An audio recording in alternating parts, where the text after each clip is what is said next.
그래서 인도에 비트코인을 공부하거나 인도가 IT 강국임에도 불구하고 별로 없었어요. 왜냐하면 인도 사람들은 눈에 보이지 않는 은행 예금도 안 믿는데, 그래서 돈을 자기가 직접 보유하거나 혹은 금을 너무 좋아하는데 눈에 보이지 않는 비트코인을 신뢰할 리가 전혀 없죠. 근데 화폐 개혁을 정부가 해갖고 내가 갖고 있는 돈을 은행에서 갖고 신권으로 안 바꾸면, 정해진 기간 안에 안 바꾸면 없애버리는 거야. 그러니까 깨닫는 거예요. 야, 이건 지금 신권으로 바꾸지만 또 언제 또 이런 일이 벌어질지 모르니까 내가 비트코인으로 해야 되겠구나. 그리고 또 인도인들이 아니라 그 현상을 바라보는 다른 나라 사람들도 야, 이게 비트코인이 필요하겠구나. 정부가 언제 화폐 개혁을 해가지고 내가 여태까지 모아둔 돈을 은행에 갖고 와서 신권으로 바꾸다. 바꾸면 되죠. 근데 부자들은 그게 굉장한 큰 문제예요. 왜냐하면 그래서 비트코인에 대한 재발견, 이런 일이 벌어집니다.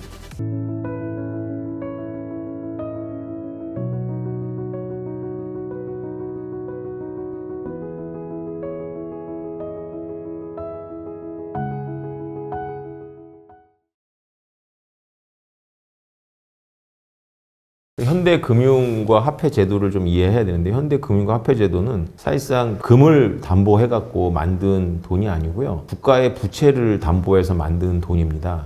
그래서 미국에서 달러를 찍어낼 때마다 이제 자산으로 잡아야 되는 게 바로 그 미국 장기 국채 같은 걸 자산으로 잡죠. 근거가 부채예요. 그러니까 이렇게 아시면 됩니다. 우리가 누리고 있는 현대 사회의 그 화폐 결제 시스템은 부채를 근간으로 하고 있어요. 근데 금이나 비트코인 누구의 빚도 아니거든요. 물론 금이나 비트코인도 기존의 금융 시스템하고 만나가지고 부채를 통해서 만들어지는 시스템하고 만날 수가 있어요. 우리가 신용카드가 부채 시스템이잖아요. 내가 한 달 동안 마음대로 쓰고 한 달 후에 한꺼번에 청산하잖아요. 근데 이 부채 시스템이라는 게 문제가 뭐냐면 디폴트, 다시 말해서 부채가 청산되지 않을 위험이 늘 있습니다. 그런데 정부가 나서가지고 보통은 이제 해결을 해주죠. 그런데 만약에 그런 문제가 아주 오랫동안 누적이 되면 이제 약한 고리부터 터져나가죠. 그래서 미국 같은 경우에는 유럽과 달리 은행이 원래 망하게 놔두는 전통을 갖고 있어요. 유럽은, 우리나라는 은행이 망한다면 큰일 나죠. 근데 미국은 2008년도 리먼버스 사태 이후에 큰 은행들은 구제를 해줬는데, 그것도 한시적으로 작은 은행들은 엄청나게 많이 도산을 시켰어요. 그게 미국의 힘이라고도 할 수 있겠죠. 그러니까 사람들이 비트코인에 대해서 회의적인 사람들이 착각하는 게 뭐냐면 은행은 안 망해, 이런 착각을 하고 있는 거죠. 그러다가 부채 기반한 금융 시스템인 은행이 뱅크런이라고 하는데 한꺼번에 인출을 시도하는 거죠. 이제는 뱅크런이 아니죠. 그냥 뱅크 클릭이죠. 인터넷 은행이니까, 그죠? 네. 뱅크 클릭이 일어나니까 사람들이 현타가 오는 것 같아요.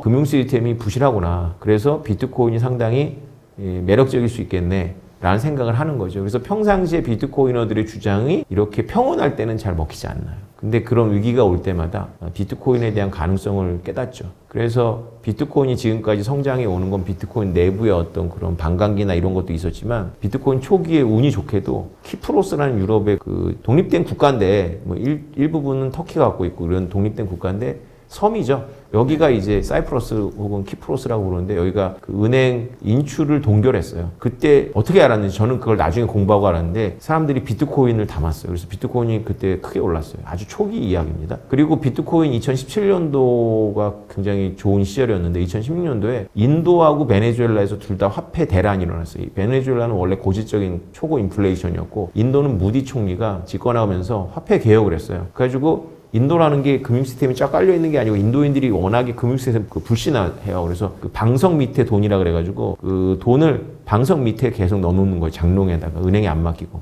그런 경제를 이제 양성화시키려고 무디 총리가 신권으로 바꿔주는데, 신권으로 교환을 안 해주면 그 종이돈을, 옛날 종이돈을 딜리트하는 그런 화폐 개혁을 했는데, 인도는 워낙 넓잖아요. 그리고 우리처럼 은행이 곳곳에 있는 게 아니고 사람들이 막 은행 앞에 줄을 쫙쫙 쓰는 거죠. 그래서 인도에 비트코인을 공부하거나 인도가 IT 강국임에도 불구하고 별로 없었어요. 왜냐하면 인도 사람들은 눈에 보이지 않는 은행 예금도 안 믿는데, 그래서 돈을 자기가 직접 보유하거나 혹은 금을 너무 좋아하는데 눈에 보이지 않는 비트코인을 신뢰할 리가 전혀 없죠. 근데 화폐 개혁을 정부가 해갖고 내가 갖고 있는 돈을 은행에서 갖고 신권으로 안 바꾸면, 정해진 기간 안에 안 바꾸면 없애버리는 거야. 그러니까 깨닫는 거예요. 야, 이건 지금 신권으로 바꾸지만 또 언제 또 이런 일이 벌어질지 모르니까 내가 비트코인으로 해야 되겠구나. 모두가 그렇게 생각한 건 아니지만 그런 움직임이 있었던 거죠. 그리고 또 인도인들이 아니라 그 현상을 바라보는 다른 나라 사람들도 아까 얘기 드렸지만 비트코인의 가장 특징은 보편성이에요. 비트코인은 지리적인 보편성이 아주 뛰어납니다. 그래서 인도에서 그런 문제가 발생하니까 다른 나라 사람들도 야, 이게 비트코인이 필요하겠구나. 정부가 언제 화폐 개혁을 해가지고 내가 여태까지 모아둔 돈을